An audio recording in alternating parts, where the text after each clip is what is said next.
Another great turnout for the Peterborough Koi Club. More people still coming.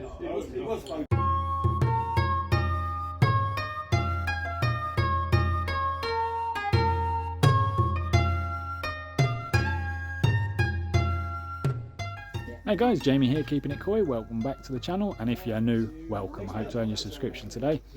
So as you can see by the window behind me, yet again we're not at my place, we're over at the Peterborough Koi Club's meet over at Daniel's place. So without further ado, let me spin you around and show you this beautiful little pond. Absolutely beautiful. So here we are. This is Daniel's little pond. And all the fish have decided to swim away from the window. Now I've turned the camera around, where are they? They're all underneath it. So I've got some lovely fish in here. He won't let me have his tancho. He's got two nice tancho in here. He won't let me have them. But yeah, lovely little square ponds. It's newly built for this year. Can't remember how many thousand litres it holds. About 1.2 metres deep. And I think it's 3 metres by 2-point-something metres. So nice little pond, lovely little pond. Built it all himself, tiled it. Got obviously 2 windows opposite each other, so you can see right the way through into the garden.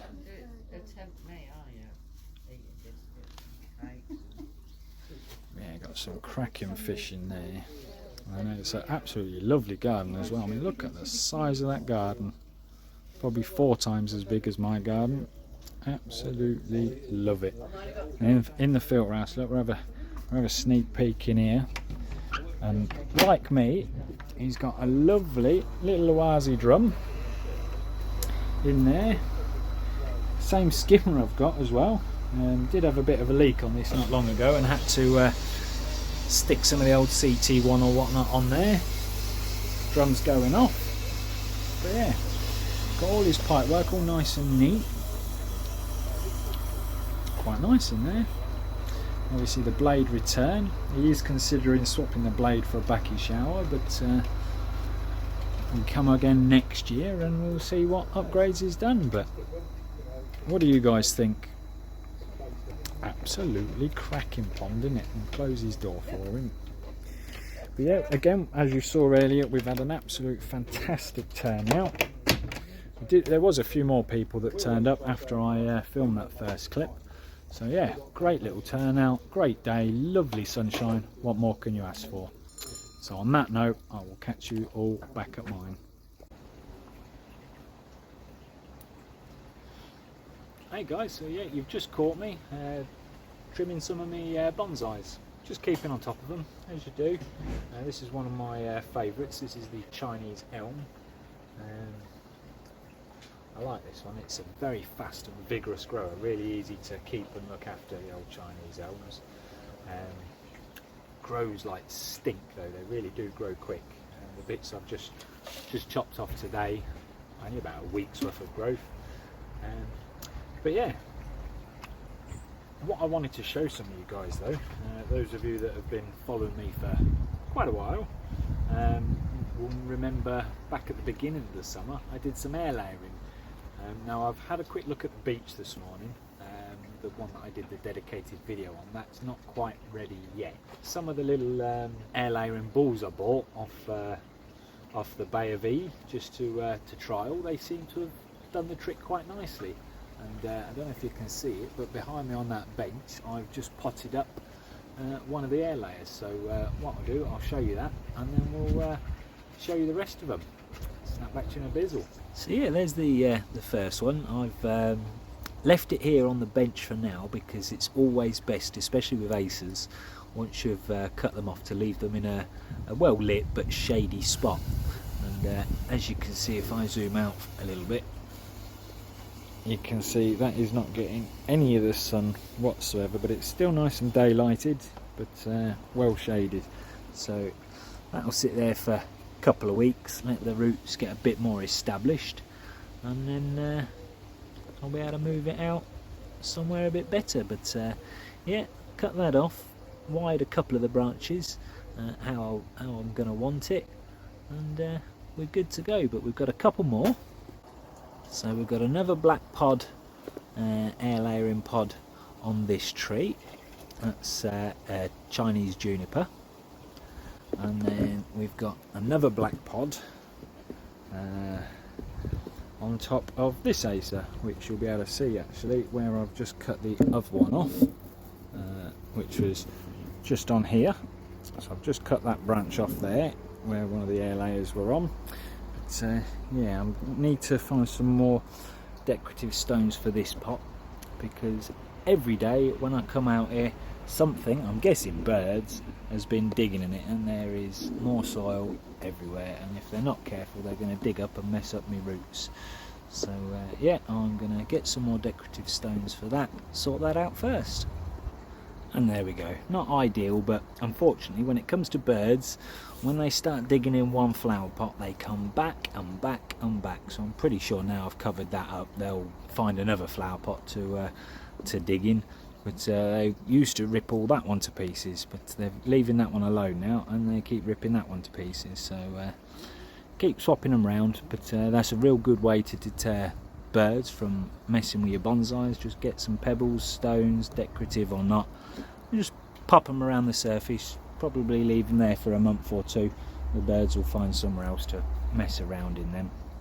But anyway, onto the air layers. Right, quick tip when it comes to air layers: when cutting your air layers off, make sure you have a very sharp pair of something, secateurs, scissors, branch cutters, whatever you want, but make sure they are sharp.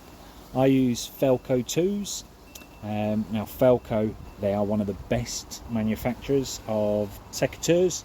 I think these retail around 50 or 60 quid, so they're not cheap, but they're great for bonsai work. But as long as it's something sharp you've got, that's all you need. So what I'm going to do, I'm going to come in here, I'm going to remove this first. Now normally I would say you don't need to remove this first. You can normally chop it off underneath first and then take this off afterwards, but because of the angle this is, I can't get the scissors underneath it because I want to keep the branch that's underneath it still under it. So I'm going to very carefully, if I can, take this out somehow. And you've got to be careful if you have to do it this way, because you don't want to damage obviously any of the roots that have been growing. I'd rather damage the branches around it than damage the roots coming from it. There we go, that's now out. So all these air layer pods are little pods that clip together, and you put your soil or sphagnum moss, in my case, inside one of those and let it do its thing. Now that's off, I can get my scissors in here, snip that just below the bolt, and then I'll get this on a close-up and show you in just a... So here we are. So yeah, as I say, it's a lot easier to keep these on and cut it underneath if you've got the room to do so. Otherwise, very carefully remove it, and then you can work on this afterwards. But this is my air layer, and as you can see, I've got an awful lot of lovely roots coming from that. So when you are playing around with air layers, do not let your roots dry out. That's most important. So I'm currently doing this in the shade at the minute, but it is a bit breezy, so it's not overly moist, but moist enough for the moment. So what I'm going to do, the branch that's underneath here, I'm going to try and cut that off as far up the ball as I can, and to do that I'm going to use my concave branch cutters. That's these stainless steel concave branch cutters. Again, not the cheapest bit of kit in the world, but they do the job for what I need for doing my bonsai. And the reason these are good is I can use the sides of them to push the roots out of the way. Don't know if you can see that there. So I've not got any of the roots in there at all, he says, and one falls in. There we go. And then I can snip that there, that pops off, haven't damaged any roots, and that should now sit nicely in a bonsai pot. It's only in training at the minute, so it's not going in a proper bonsai pot, but I will see what pots I've got available to pop it in. So yeah, if these two take really well, I might actually take these up to the show for sale. Not sure yet, but we'll see how well they take. So because of that basis, the other one's in a plastic training pot. I'm going to pop this one into a flower pot. So that can sit there. Scoop of soil. And this one's going to be more of an upright tree. So hold it where you want it. And yes, on this occasion, I am leaving the sphagnum moss on the root ball. You can try and tease it off, but at this stage the roots are very, very weak is the wrong word, but very, very fragile, because they're all fresh roots only grown within the last month or two. They snap off very, very easily. So what I like to do is, for the rest of this year, you literally leave the moss all on there, the sphagnum moss, and just plant the soil around it. That way the roots will continue to grow out of the moss into the soil, and then next year, when it's more of a bonsai looking tree, you can then repot it into a prettier pot. And once you take off all your bonsai soil, again, if you want to see how I make my own bonsai soil, I'll put the video link at the top of the screen now. Yeah, when you remove all the old bonsai soil next year, you can then remove the sphagnum moss, pop it in some new soil in a new pot, and if you do it at the right time of year, so you're looking at sort of February, March time, just before the leaves open, and when the tree's full of buds, best time of year to repot a deciduous tree, that, and then you'll have a lovely bonsai in a bonsai pot. So here we go. That's all nicely potted on, as you can see. So that will continue to grow, because the roots on this one were actually a lot better than the roots on the other one, but there is a few bits that need to come off there. I'll grab my bonsai scissors, because the art of bonsai is you always want to show the trunk. So first off, I am going to pause you here and have a quick look where I want the front to be. Yeah, so I was pretty bang on with the angle of where I want the front to be. So the front of the tree to the camera now will be there. So what I need to do is, using my bonsai scissors, I need to open it up. The less foliage you have on top of the tree this time of year, the better the roots will grow. Just as the leaves are all starting to die off is a good time of year to take off the foliage, and also when you repot as well. We also want to keep an eye on branch size for the size of the tree. So take them off, and we'll take all of that off. And there we have opened up the trunk. The rest can be wired or shaped. We'll get the branch cutters in there to just remove that dead stump in the middle. Remember, when cutting acers as well, there is, like that little stump there is always a bit of dieback, so don't cut it right the way back to the branch. To give you, those that don't know, to give you an idea, the easiest place to show you would be here, because there's a really long internode, which is not ideal for bonsai, but between that set of leaves and that set of leaves that are budding down there, we call the internode. So if I chopped it just under these leaves here, that whole internode would die down to those branches or those leaves that are budding up down there. I don't know how well you can see that, but yeah, there's some leaves budding right at the base of this internode, and if I chopped it just under them leaves, that whole internode section would die. And that's the same with pretty much all acers. So yeah, just bear that in mind when pruning your acers. You will get dieback. Once that bit of wood is fully dead, you can cut it right back like I've just done there in the top section, like that.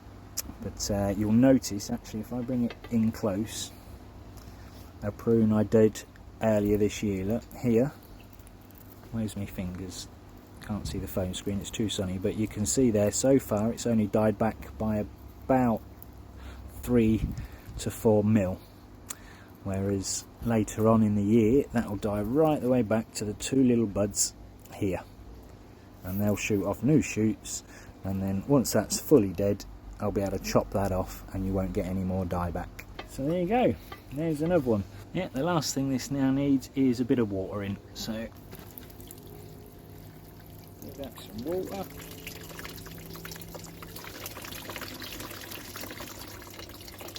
Because of the type of bonsai soil I use, again the video link was above earlier in the video, but it's a well draining soil. You'll see obviously I've flooded the flower pot there, but within seconds the water's just draining straight through, which is ideal. And then there's the juniper.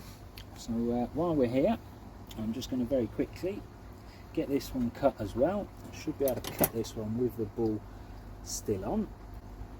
Get out the old faithful Felco garden shears.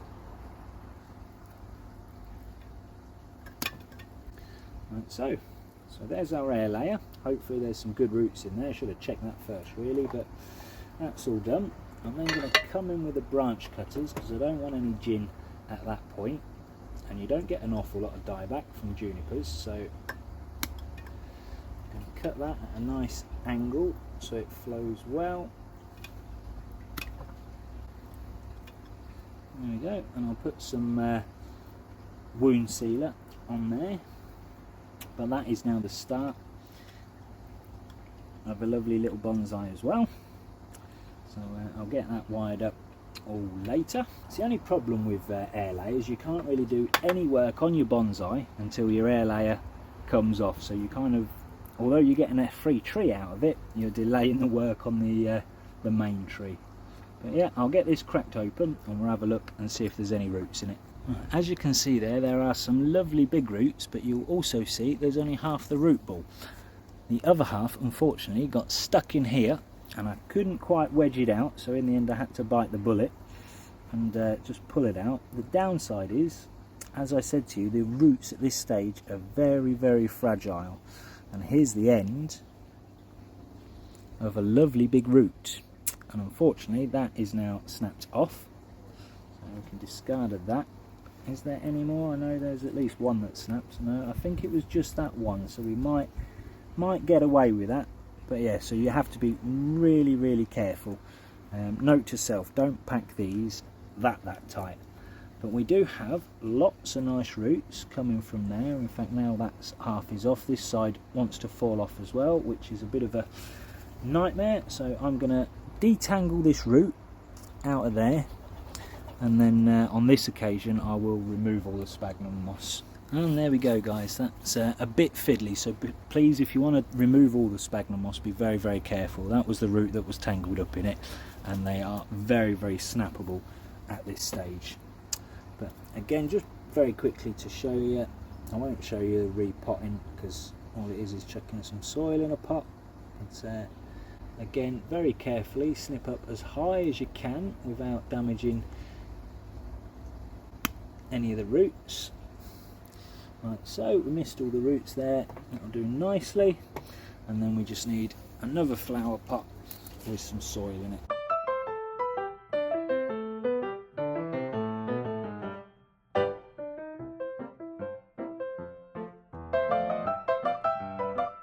There we go, so that's now in and watered. All I've got to do now is make it again look a bit more like a bonsai. Well, that's what I've cut off the tree. I've cut off one main branch that was way too low down. You'll see it was on the soil line, and I didn't have ideas of a twin trunk tree for this one, and just a few branches that were either crossing or coming directly at us, and that's about it. So let's show you the tree. At the minute it doesn't look anything special, it looks like a Leylandii tree, the standard evergreen ones we get in this country right now. But once the roots are established in the soil, I'll be able to then get some wire on it and get some movement into that, because I think what I'm going to do with that is very similar to the one I've got over here. This one needs a bit of a prune at the minute, but shift that out of the way. But yeah, this was my semi-cascade, but that's going to be the front of the main tree. My little repair I did for the branch I snapped has obviously worked a treat because it's still alive and kicking. And then next year, this one, as that was successful, this bit here is going to be air layered off, and this will become another tree. But this one I believe is Itoigawa Chinese juniper, so one of the most expensive and nicest ones, and you can tell by the bark. Look, if you look at the bark on that one, it's quite a smooth bark on the main trunk, whereas the one I've just done, quite a rough textured, almost peeling type bark.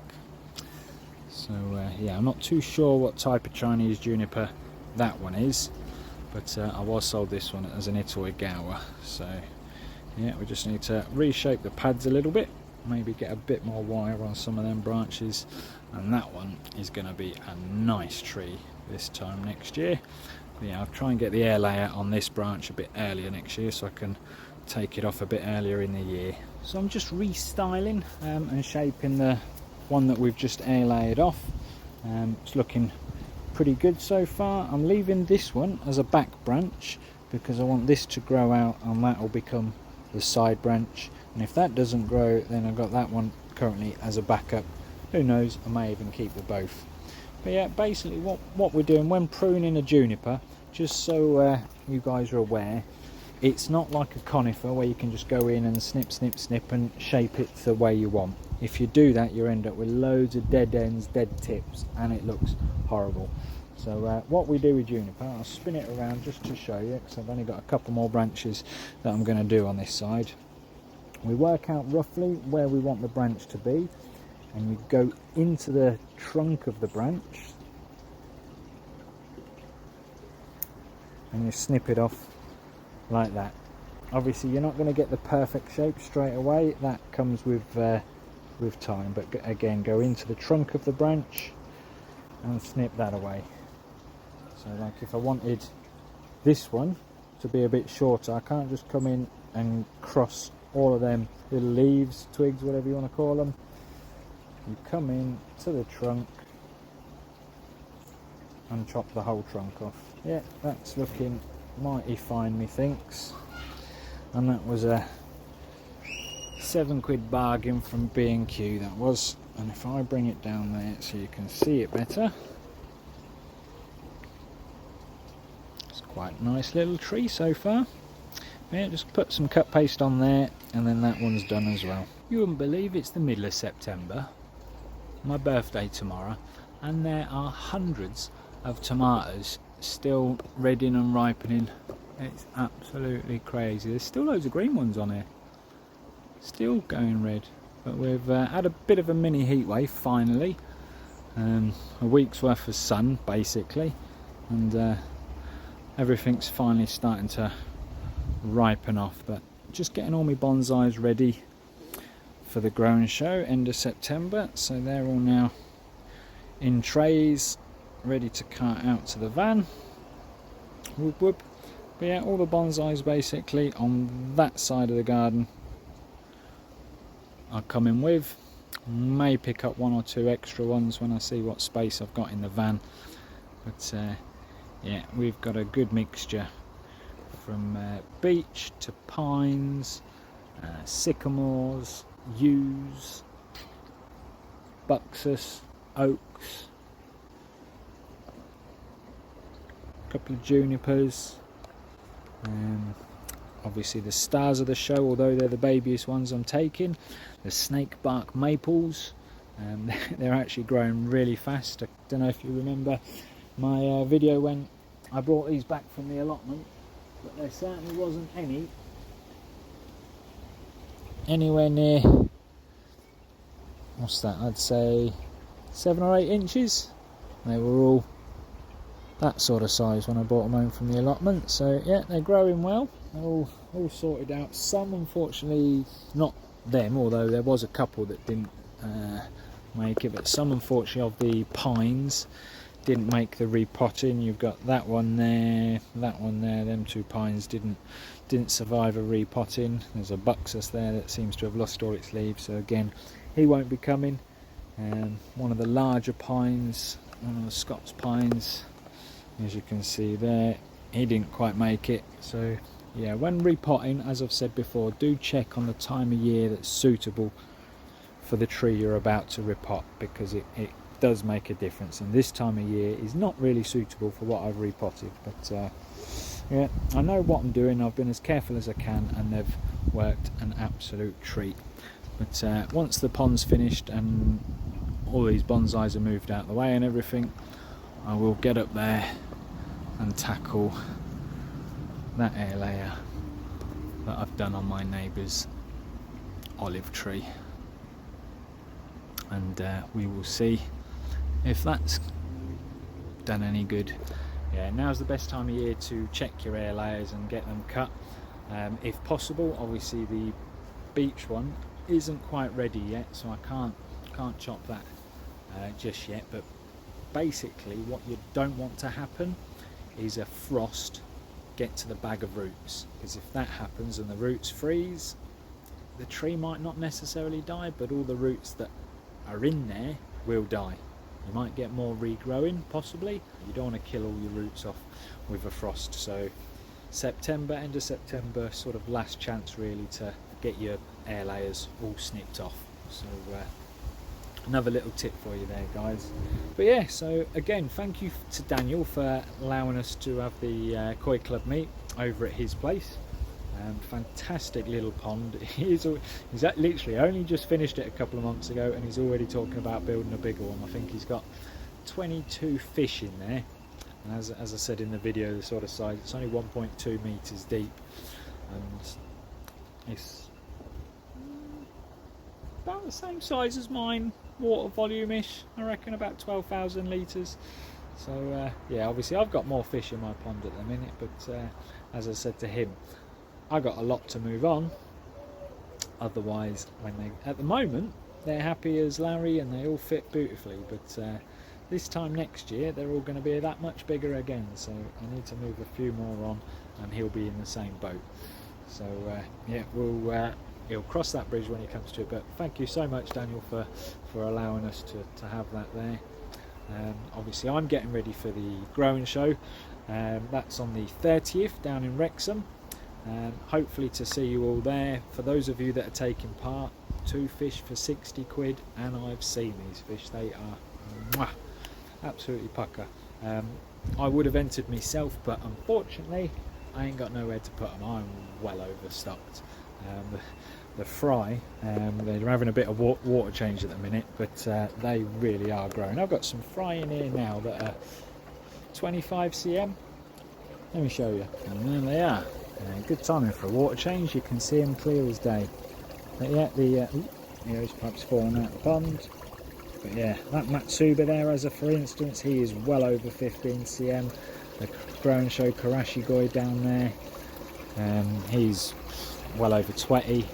But that one there, you can see now, I have no idea what it is, but he is huge. He's well over 20 cm, well over.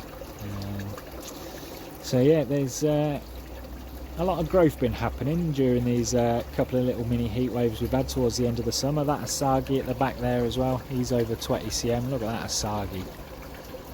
Oh, a couple of the Beni Kikikuryus from my own spawning, they're growing very well as well. But then look at their mother. The mother is a big gal. Some lovely Ochibas in there now, all over 15 cm. Well, not all of them, but a lot of them are.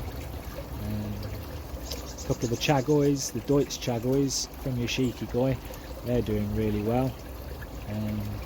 The Charat Suri that I got from Adam Bayer, he's doing really well. I've just seen him, I don't know if you guys did as well. The little Goshkis, some of the Goshki I got from Dobbies are doing really, really well. Some of the Goshki I got from Dobbies are looking very poor. But then that's what you get for garden centres, isn't it? Luck of the draw. But the new Goshki that I just got from Supreme Koi at the growing show, I don't know if you've seen it in there so far, but he's doing really well. So the Kahaku, that Jinrin Kahaku on top there, stands out like a sore thumb in such a good way. The Beni on that is absolutely redder than red can be. He's the reddest fish in there. The Akamatsuba doing really well as well, and the Benigoi. I'm sure you've probably seen the Benigoi swim by. But yeah, they only look overcrowded when the camera's like this. If I lowered you down a little bit and showed you the back of the pond where there's actually more room, it's currently empty. But this is their feeding area, and they're obviously hungry, so they come into this thinner bit, and then it looks really overcrowded. But if they keep growing like this, it will be overcrowded. Oh yeah, a couple of the shearos from Cuttlebrook, some of the ones that survived. A lot of the Cuttlebrook ones unfortunately didn't make it. They were a bit poorly when we purchased them out of there. But yeah, a few of them have managed to survive. But yeah, I'm just seeing if I can see the new goshiki. People moan at me for saying goshiki, but why is it bloody spelt like that? Oh, I say it as I read it. But yeah, no, I can't see him now. He's in there somewhere. Well, he was this morning.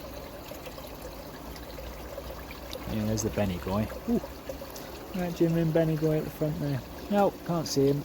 But yeah, as I was saying, massive thank you. I'm all ready for the growing show. Everything has been good to me this year. Just about, other than the heron. Been a bit funny up and down with the old weather. As we've said, the fruit and veg. Even down the allotment has been really delayed. We're even getting a second flush of strawberries. The size of that one. Very strange for this time of year. Yeah, and don't forget, I'll be bringing my bonsai tools with me to the growing show. So if you have a tree that needs a bit of a haircut, a bit of a prune, or even a bit of a restyle, bring it down, give you some ideas, or even if I've got time, do it for you. So yeah, on that note guys, please give the video a like. And let me know what you thought of this video down in the comment section below. And if you'd like to support me and the things that I do on this channel, please hit the thanks button underneath the video. And if you'd like to stay up to date with everything that I do on the channel and on the videos, then hit that subscribe button and the bell notification.